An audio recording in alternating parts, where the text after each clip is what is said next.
Disclaimer: if you support any kind of war that is not about defending against a direct attack on your country, or even worse, is unrelated to your country entirely, and you still support the person who initiated the war or committed genocide against another nation simply because they have the power to do so, then consider this. Look at your children, siblings, parents, and loved ones. Just imagine if someone killed them solely because they could.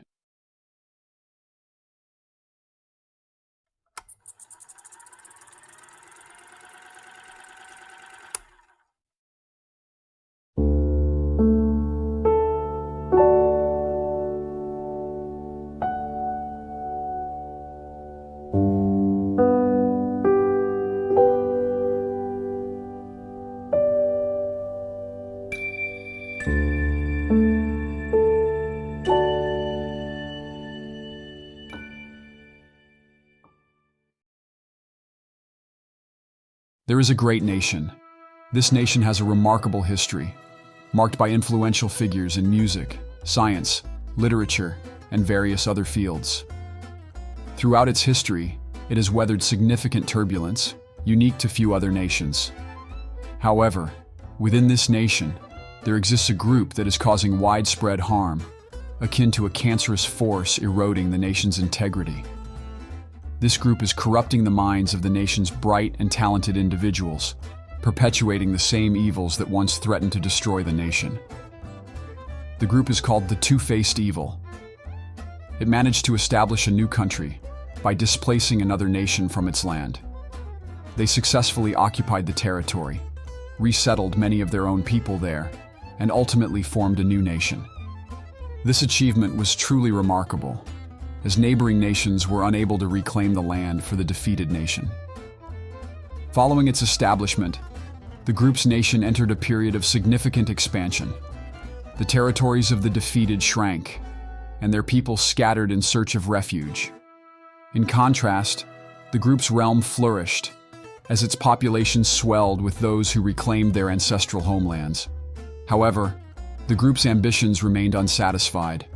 They sought to assert dominance over every piece of land. This ambition, however, was marked by a profound irony. The group's heritage was fraught with adversity, their nation once teetering on the edge of obliteration at the hands of tyrannical forces. Now they found themselves on the verge of becoming what they had once despised. The transformation was striking.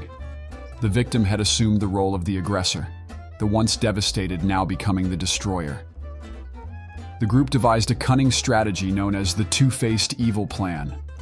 This plan involved the group asserting control over territories and committing atrocities against innocent people.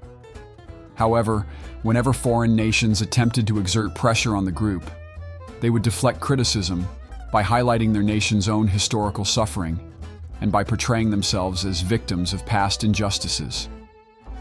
This manipulation of the victim card was utilized to its fullest extent to sway international opinion. The group's nation has a long and tumultuous history, dating back to ancient times. Throughout its history, it has endured significant suffering at the hands of powerful forces. The people of the group's nation were displaced across the world, unable to find a place to call home. In response to their suffering, the group was formed with the goal of creating their own country. They strategically seized the opportunity to establish their nation after experiencing yet another tragedy. Instead of remaining refugees, they became the ones displacing others, taking land, harming the inhabitants, and portraying themselves as victims when it suited their purposes. This situation is truly an oxymoron in its purest form. What transpired after the chaos we've witnessed? The Two-Faced Evil group persisted in their notorious endeavors. They didn't merely seize the land, they established a reign of terror. The toll on innocent lives was heartbreaking, with many victims being vulnerable children and women. When the global community looked to intervene, the group quickly positioned themselves as the aggrieved party. If this tactic failed, they leveraged their extensive international connections. It's crucial to remember that the group's compatriots had settled across the world well before their nation's inception. Many remained overseas, often oblivious or indifferent to the atrocities back home. The group exploited this disconnect, manipulating the narrative to their favor. The conquered nation's plight worsened by the day. News outlets, which should have served as beacons of truth, instead echoed the group's agenda. This was no coincidence, as the group had strategically placed influential figures within these media giants. Their influence wasn't confined to media alone. It extended to financial institutions, the entertainment industry, and political circles. Their influence was omnipresent, particularly in the most powerful nations, allowing them to act with virtual impunity. The group's ambitions expanded beyond economic dominance to cultural influence. They infiltrated educational systems, altered historical narratives, and sponsored cultural events to propagate their doctrine. The international response was mixed. Some expressed concern, while others remained passive. The group had ensured that any opposition would have significant repercussions. They had woven a web of influence that effectively insulated them from repercussions. In the end, the defeated nation's endurance was put to the ultimate test. The group's hunger for power was insatiable. They spun tales of ancient claims to lands far and wide, asserting that these territories were rightfully theirs due to ancestral ties. This narrative became a pretext for their expansion, as they began to encroach upon and seize lands from other nations. Their strategy was multifaceted. They adeptly won over powerful nations, either through persuasive lobbying or by playing the victim card. These strong nations, along with others, began to back the two-faced evil group, providing them with weapons, military equipment, and financial support.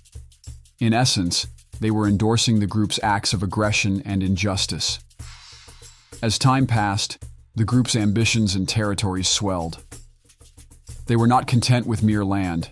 They sought influence and control on a global scale. They initiated proxy wars, planting their covert operatives in strategic locations worldwide. Their intelligence agency, shrouded in secrecy, quickly gained a reputation as one of the most formidable. Moreover, the group's arsenal grew to include weapons of mass destruction, casting a long shadow over the world stage.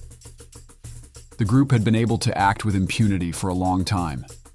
However, with the advent of the internet and the widespread use of digital communication, people all over the world began to gain access to information and to share their experiences with each other. This meant that the control of global news by a select few no longer held the same power, as ordinary individuals were able to shine a light on injustices using everyday devices. This shift in the dissemination of information marked the beginning of a new era, where transparency and accountability became more prominent. Now the truth of their actions was laid bare for all to see. Though they had once portrayed themselves as peace-loving and open-minded, the great nation had fallen prey to a corrupt group pushing their own agendas. They were intolerant, angry, prideful, hateful, and aggressive, elevating themselves above all with claims of divine favor, saying, "We are chosen by God, and you were chosen to serve those whom God has chosen." No faith was spared their wrath. They lashed out at anyone who opposed them. Often those branded as terrorists were, in reality, innocent souls, while the true aggressors were desperate citizens of a conquered nation, mourning the loss of their loved ones. The death toll rose. No one was safe, not even children and women seeking refuge. The group and its army showed no mercy, attacking even those in shelters. With audacity, the group spun tales to fit their narrative, broadcasting falsified accounts of events. Yet the internet pulled back the curtain on their true nature. Despite their lobbying, influence, and corruption, a public outcry was inevitable. Countless photos, videos, and audio recordings emerged as undeniable evidence of the group's madness and the atrocities they committed. Lost in their own lies and the mounting casualties of the innocent. Once victims themselves, they now perpetrated the same cruelty they had endured. The fate of the group hangs in the balance. Will they persist in their assault on the defeated nation, further tormenting the innocent? Or will they seek amends with neighboring states and curb their territorial ambitions? One thing is certain, their true nature is no longer a secret. This revelation extends beyond the two-faced evil group to those who support them. These supporters share the burden of responsibility for the group's misdeeds. Moreover, those who were misled must now confront the reality of whom they defended and whose rhetoric they echoed. The group's malevolence is akin to historical aggressors, driven by delusions of grandeur and purity. They are all cut from the same cloth of tyranny. As the adage goes, absolute power corrupts absolutely. It's time for us to open our eyes. Regardless of our political leanings or religious beliefs, even if they align with those professed by the group, we must recognize that evil is evil, as stated in the words of a renowned author. Evil is evil. Lesser, greater, middling, makes no difference. The degree is arbitrary, the definition's blurred. If I'm to choose between one evil and another, I'd rather not choose at all.